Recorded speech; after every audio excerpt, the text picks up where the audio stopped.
Hey everyone, Dr. Sharp here. I wanted to talk to you all about scaffolded assignments since that is what we're working on this week. So, to help you out, I have uploaded a scaffolded assignment sequence that parallels the sample assignment sequence for the major assignments that I gave you all last week. So, if you go into content and click on assignment sequence with prompts, you can see this English 1101 scaffolded assignment sequence. I've downloaded it and we're going to talk about it now. So, the purpose of a scaffolded assignment sequence is there are two purposes. First, you want to help students develop the skills that they need to complete the major assignment. The other thing that you want to do is it gives you an opportunity to give students what we call formative feedback or formative assessment. And this is feedback that is designed not to show and assess whether they have mastered a skill, but to give them help in what they need to do in order to be able to master that skill when we get to the major assignment. So let's talk about how we have set things up. So if you look here, I put a scaffolded assignment and the major assignment that follows. We've already talked about the major assignment prompts. We did that in the video last week.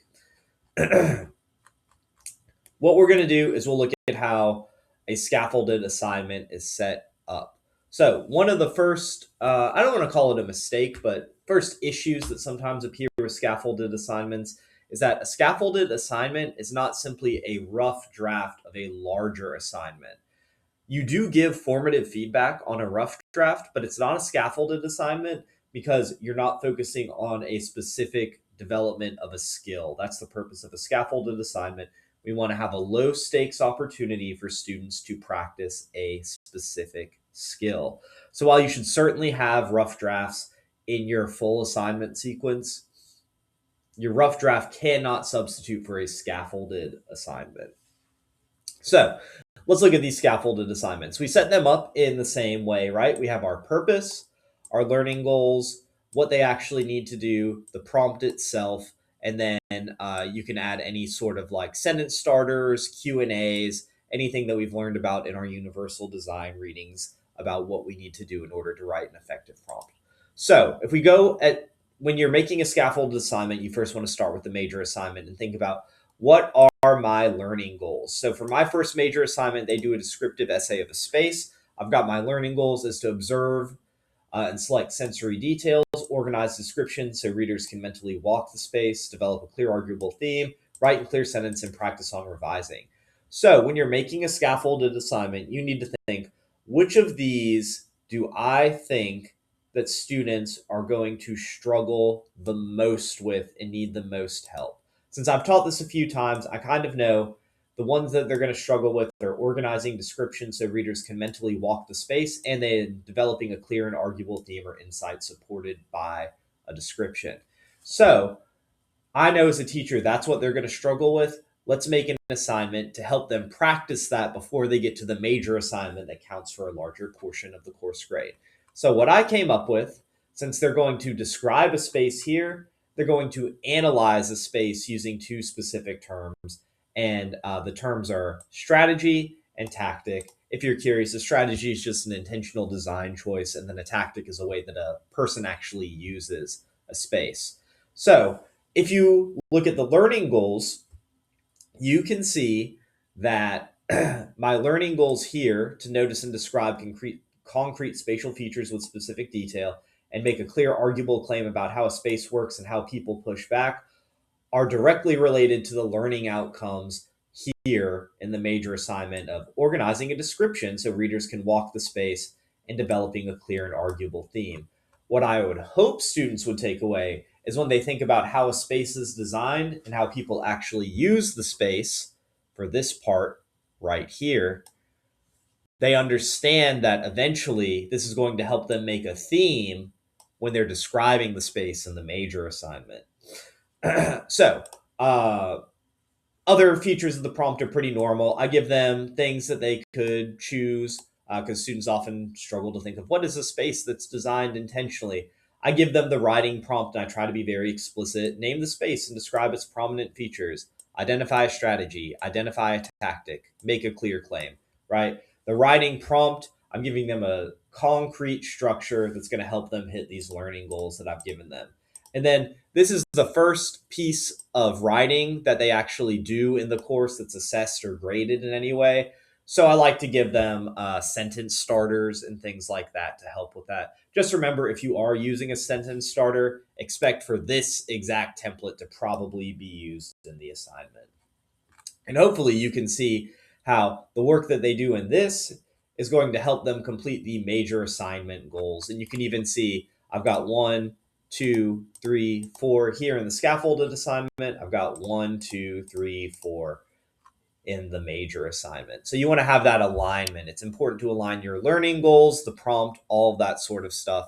But remember, this isn't just a rough draft version of this. They may take some ideas or language from their scaffolded assignment, but it's not just a rough draft of the descriptive essay. They're asking them to do different things. Specifically in the major assignment, they don't have to use the word strategy or tactic anywhere. They may use it because they've done the scaffolded assignment, and that may be what their theme's about, but they're not required to do it. Let's look at the next one. So for my second major assignment, they write a character profile essay. This is writing a double-spaced character profile of someone you know, and you can see they're trying to use the profile to make a larger point about people, values, community, or identity. They need to create character through concrete details and scenes. If we go and look at the scaffolded assignment, what I have them do is do a character analysis of the book that we all read, which was Evicted by Matthew Desmond. That's what we read in English 1101 at VSU last year. So what they have to do is they choose one character from the book, and they want to explain the character's motivations, the conflicts they face, and how the details reveal those conflicts and motivations over chapters 1 through 8.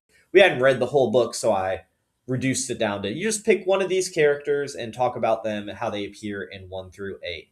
Same thing, we have a thesis, evidence, analysis. I give them a suggested structure because when you do a scaffolded assignment, you're really trying to help them. So it's okay to be more explicit than you would be in a major assignment prompt in the structure, because this is where you give them the feedback that they need to do well on the next essay.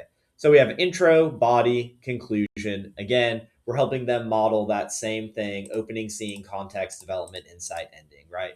This one, this structure is a little more complex than the structure they get here because they're doing a more complex part of writing. Here in the scaffolded, they're just trying to see how does somebody else use details to reveal motivation and conflict. How does that help them when they go to write their character profile? They need to make a scene with action or dialogue and sensory details in order to show me what this person is like. You know, you give them ideas. Consistency matters more than talent. They have to come up with a main claim, right, at the end, what your character's motivation, conflict pattern reveal about the book's larger themes. That helps them think about how can I use characterization to make an argument about this person. You know, he complicates the stereotype of the quiet kid by leading when it counts. So these two are similar in structure, right? They do one smaller kind of writing assignment that feeds into the next one without being a rough draft. There's another way that you can do scaffolded assignments, and that is going to be like a fill it in worksheet or a guided reading. So the third assignment they do in my class is rhetorical analysis. We've seen what that looks like, and I know what students struggle with. So to help them write this, which is a much more complex piece of writing than either of the first two assignments, I give them a scaffolded worksheet where they can do a guided reading and rhetorical analysis. So you want to think about what do your students actually need to know in order to be successful. Go back, look at your task and your required elements, clear thesis, 3 pieces of textual evidence. How do we help them? Well, we can make a worksheet that requires that they get multiple pieces of textual evidence, right? They will go find the evidence, the quote, the page number, the narrative styles. They would just check a box here and put what page that it occurs on. They would think about what is the purpose of the book, what problem or question is foregrounded. I let them choose one of 3 chapters. They could do 12, 14, or 18. I just pick those because they're good rhetorical analysis chapters. who is the audience. And then once you get down to the end, I help them by giving them a couple different thesis strategies. So they could say in chapter 12, Desmond uses characterization to show the consequences of falling into poverty, positioning his middle class audience to feel empathy for characters they normally wouldn't care about, right? And they're going to draft their thesis at the end. So this one is much more explicit, much more directive. I don't give the same sort of feedback on an assignment, like a worksheet assignment. Normally, what I would do is just if they do it, they get 100%. And since scaffolded assignments are very small portions of the overall work in the class, this might be worth completing this worksheet might be worth like 3% of their final grade. And the idea is when they go down to sit and write this essay and do all the things that I'm asking them to do here, they have some material. They've already got their evidence. They've already got their thesis. They've already been thinking about their audience. They're not writing a rough draft necessarily, but they're gathering all the material that they need in order to write an effective rough draft. So that's kind of how we want to do scaffolding assignments. Think about what are your learning goals? How do they align? What are you asking students to do in your essay? How can you give them that sort of evidence that they need? There's no right or wrong way, really, to do a scaffolded assignment as long as the skill that you're developing with the student is something that they're going to use in the final uh, summative assessment that you're going to give them with that major assignment. So, I hope this helps, that you guys are thinking about your scaffolded assignments. If you have any questions or concerns, just let me know.